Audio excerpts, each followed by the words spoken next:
I guess you are all excited to witness or to learn today. Are you? Yes. Okay, that's okay. But before that, I would like someone from your group to lead a prayer so we can start our class now. Anyone who would like to volunteer? Okay. Most gracious and lovely Father Lord God, Lord, guide us to start the activity, Lord, and all these things I pray in Jesus. Amen. Amen. Please, everybody, take your seats. Before I'll give you any clue about our topic today, I want you to choose one rolled paper from here. Without looking at first. Go. Choose. Choose.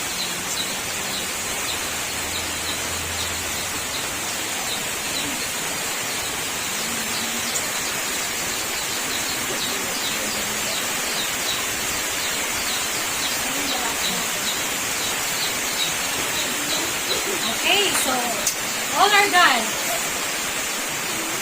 Who among you have chosen yellow? Okay, there are 5 yellow. Actually, there are 10 of them. So 5 yellow and 5 violet. I guess that is violet. So who among you have chosen violet? Okay, good. So actually, guys, I let you pick. I've let you choose that one because that will be your grouping. So whatever the color that you have chosen, you may now go to your group, find the same color that you have.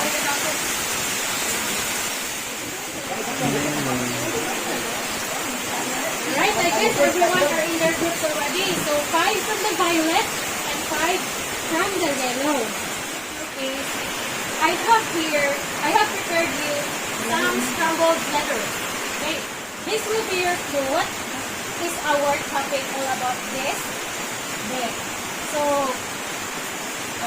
I'll give you 1 minute in your group to arrange the scrambled letters to form a word. So that word would be our topic all about today. So where is the representative from the yellow team? Okay. You get your scrambled letters here. And I want a representative also from the violet team. So that you can also arrange this one. You get it now. So I need your cooperation for you to finish your task. Okay. Once you are done arranging all the letters, I want you to hold it 2 letters per person. Alright. Here you go. Timer starts now.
How about the group yellow? Motivation. Alright. So, that's very good, guys. And that will be our topic all about today. About motivation. What is it again? Motivation. Very good. Okay, so today, guys, we will have 3 activities and from different facilitators. So, I hope that you will enjoy and you would be excited in this activity. So, before the next facilitator will introduce or will give you the mechanics of our first activity, I will first introduce to you our first activity, and that is how motivated are you? So I guess you are ready right now, so I'll give the time to our next facilitator. Students? Okay. Since you already have your drawings, I want you to answer the questionnaires honestly. That is for you to know how motivated you are. For example, in number 1, I study even when there is no quiz or test. You put a check in the column of 5, which is always, or 4 if your answer is open. 3 if it is sometimes, if it is seldom, then you put a check in the column of 2. And if your answer is never, you may put a check in the column of 1. Are you excited? Yes. Okay.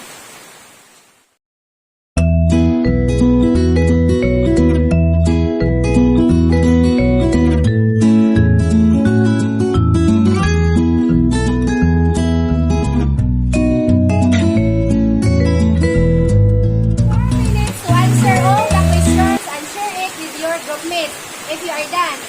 Are we clear? Yes. Alright, your time starts now.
representative from your group to report what you have learned and the result of your scores. Group 1, yellow team, and the group 2 is violet team.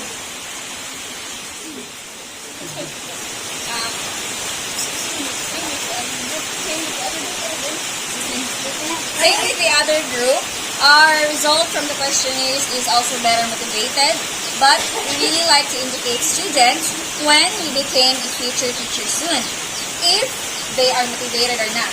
In this way, we can also share tips how to motivate them in the class. Now, from the group 2.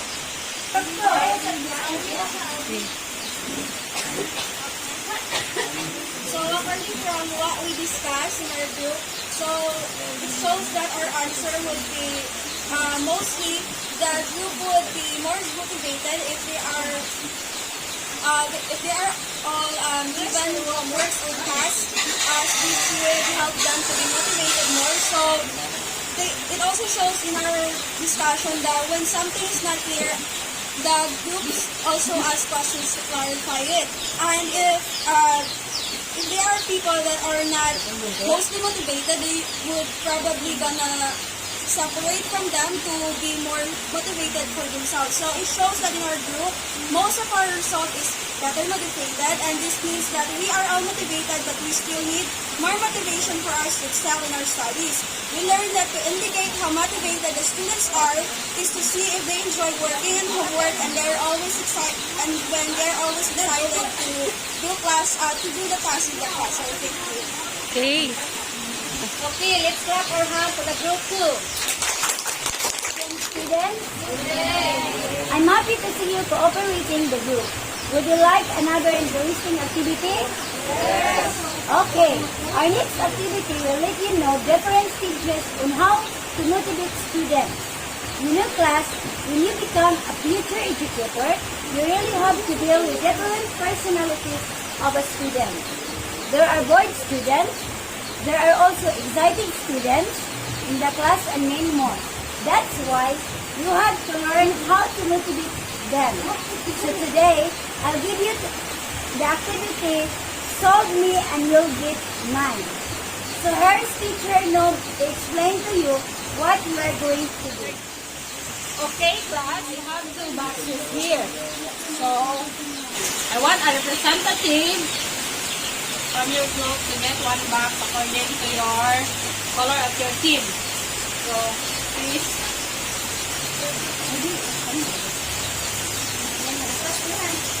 Alright, inside the box are the pieces of a puzzle.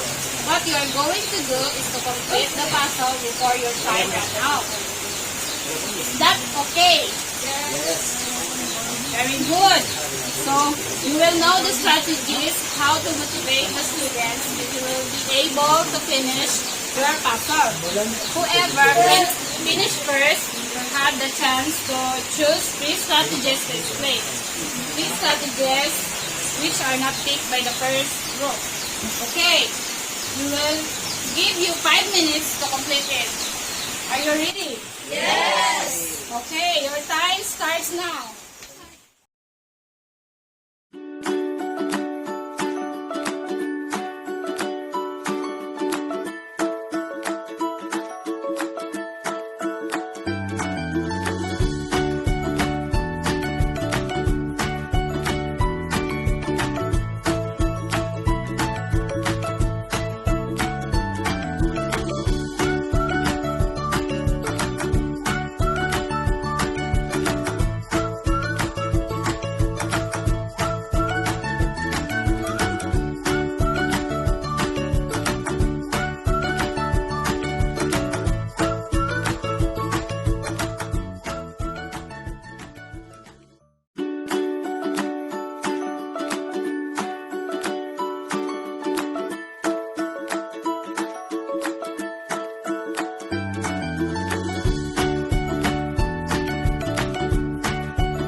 Violet finish first.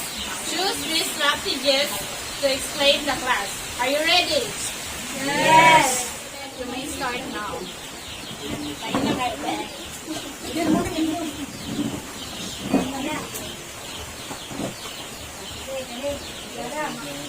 So, good afternoon everyone. So, we are the team Violet Group 2. So, there are 9 strategies that can motivate your students in this picture. So, first is create a threat-free environment, change your scenery, know your students, allow students to work together, give praise when earned, give students a sense of control, help students find intrinsic motivation, make things fun, and be excited. So, we are tasked to choose only 3 motivation here. So the first motivation that we chose is allow students to work together.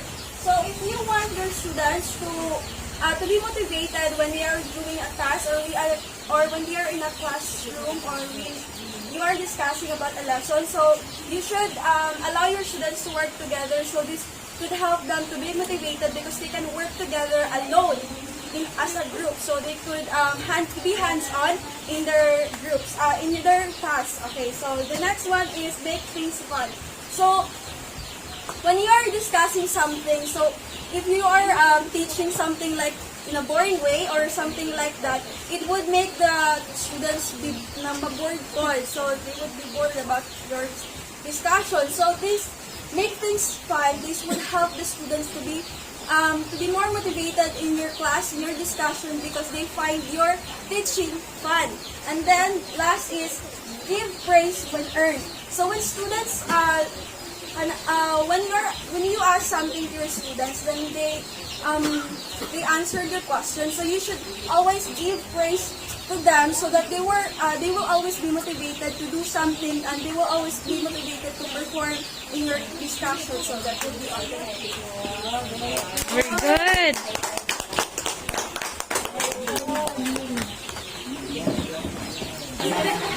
Very good. Then next, team yellow. Sabon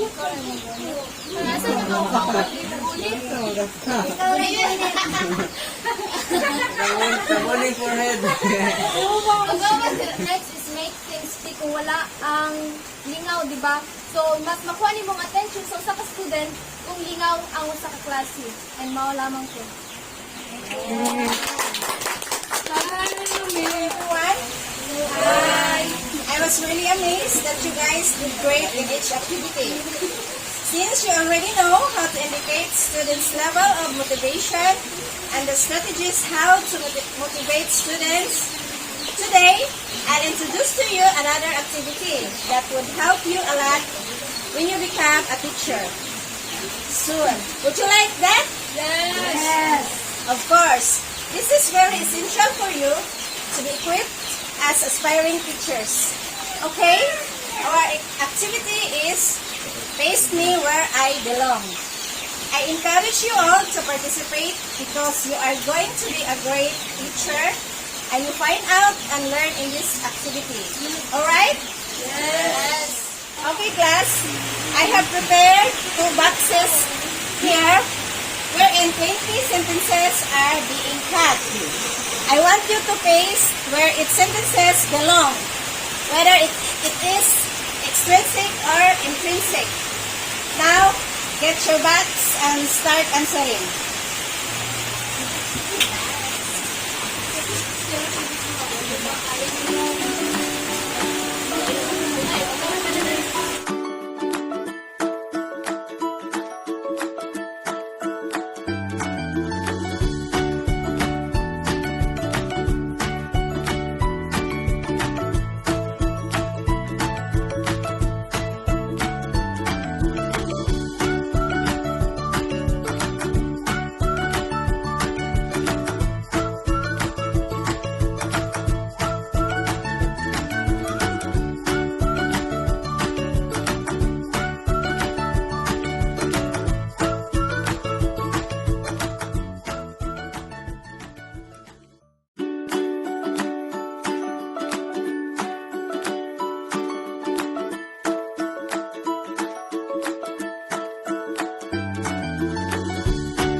you are done, I want a representative from each group to report your work.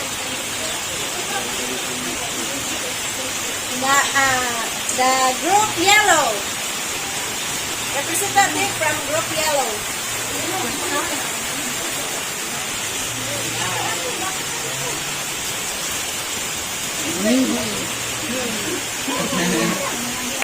Hello classmates and fellow teachers. Based from the discussions of our group, we came up with the ideas that extrinsic and intrinsic motivation differs from each other. We have here the answers to each type of motivation, like for example, going to new places because you want to post it on Facebook. It is an intrinsic, extrinsic motivation because your motivation to go to places is something that comes from external motivation by posting on Facebook. I also have a partner to explain to you the intrinsic motivation.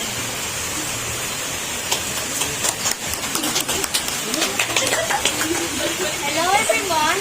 From our group, we learned that intrinsic motivation is something that comes from within. You are motivated to do something because your personality like it, without any external motivation. You enjoy doing it like learning Korean language because you want to know their life. It could also be learning about personal development because you want to improve yourself.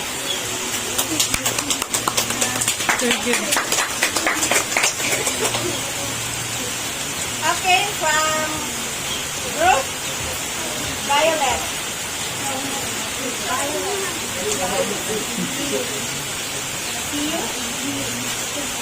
Good day, everyone. We are really happy to learn many things about different types of motivation. We have learned that extrinsic is something that is focused on an outcome or motivated to do the activity in order to gain an external reward in return, like studying because you will be given chocolate afterwards is an example of extrinsic motivation. I have my teammates to explain further about extrinsic motivation.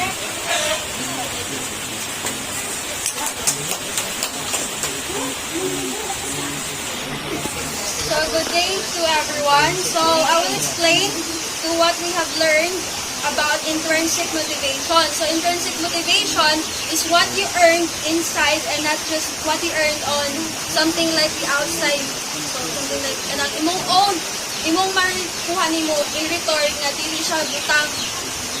It's a feeling or something nga imong ganahan jud sa imong susulod jud mo. So in this example, so the intrinsic motivation, for example, studying because you really want to learn. So, dili ang kuha niya is, di ba, study ka because you really want to learn. So, muna siya ang imuhang in return niya yung makuha. Dili kay mo study ka because you really want to have a chocolate in return. So, muna siyang extrinsic. Pero, makuha niyo in return nga like studying because you want to learn. So, muna siya ang sa intrinsic motivation. So, yeah. For example, studying because you really want to learn is something that you want to study because it is your will. So, na siya, will mo ang sa intrinsic. Not because your mother or father wants you to do it. So, ang intrinsic will do na siya mo. So, that is an example of intrinsic and extrinsic.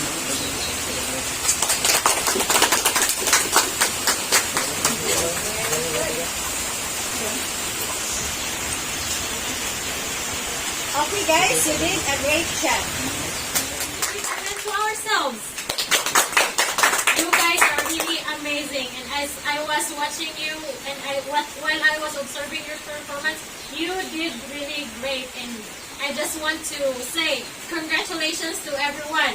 But before we'll end the discussion today, I just want you to recall something from the first activity, second activity, till our last activity. What was our first activity again? Define what is motivation. Okay, very good. That is define what is motivation. And the second activity? Anyone from the group? Okay, about the 9 strategies. And the last activity, what was that all about? Okay, the differences of extrinsic and intrinsic. And for now, I want you to recall something because because I want you to learn from this topic. I don't want you to go home without learning something because I want you to become a great educator or whatever you'll become in the future soon. So, first, I would ask someone from the group, how do you define the word motivation? Okay. Okay, so from what I have learned from the previous activities since the first activity, so motivation is something that individual wants to earn because it would help them to do something that would, wherein they will do something na muna ilang best to do the task because it helps them to be more good in some other fields. So motivation, sometimes it would be earned from the teachers, sa friends, and din sa parents. So yeah, the importance of motivation is that it will help the people to be more active and to do their best in a activity or task. That's all. Okay, wala bang kayong kamay dyan? That's a very good definition of motivation. Now, I would like to ask someone if you really have learned from this activity. Now, from the 9 strategies, out of 9 strategies, I just want you to recall at least 3 of it. Now, I want to ask someone, could you please give 3 examples, 1 example from each? Okay, you. Make things fun. Okay, make things fun. Next. Okay, you. Give praise. Okay, give praise when earned. At least you remembered something. Now, from the last strategy, yes, you. Knowledge students. Okay, you really have to know your students that those are the 9 strategies, or at least you have recalled 3 strategies out from 9 strategies. Now, from the last activity, we have tackled about the differences between what? Okay, the extrinsic and intrinsic. Now, I want someone to identify or give a definition what is extrinsic and intrinsic and the difference between the two. Someone? Anyone? Okay, you miss. Someone from the group about extrinsic and intrinsic. I know you have learned something, guys, but don't be shy because we are ready to listen to your opinions. Anyways, what do you call that? No opinions are wrong, right? Okay, you may stand and show your beauty. Go. So the extrinsic motivation, mo na siya tungkuan ka ng mubuhat ka sa kabutang kay gusto ka nga na mo praise sa imuha, gusto ka nga naay mo dayig sa imuha kay agi na nga butang imong gibuhat. And then while ang intrinsic is gibuhat nimo na nga butang without nga wala ka na ngayo nga naikapalit, but gibuhat nimo na pinagis mo kasing-kasing nga wala kay kuan bagot-bot or gibuhat sinani mo gikan sa imong kasing-kasing enjoy the fun. Alright. Thank you very much for that. So thank you so much for the very nice definition, defining the extrinsic and intrinsic. Now, I want you to, without looking from this example, by the way, without looking from this example, so I want you to give at least three examples, examples from extrinsic and intrinsic. Okay, who could give an example, at least one example from extrinsic motivation? Anyone? Anyone? Yes, extrinsic motivation. Without looking here. Okay, go. Yeah, I'll give you time to recall something. Because I know, guys, you really have learned something from it. Example sa extrinsic motivation is kanang mutabang ka sa lain o sa tao kay gusto ka nga dayigon. Okay, that's very good. That's really an example of extrinsic. Now, I want you to give an example example. Also from the intrinsic motivation. So anyone from the group? Okay, you. I'll study hard for my future. Okay, so that's good.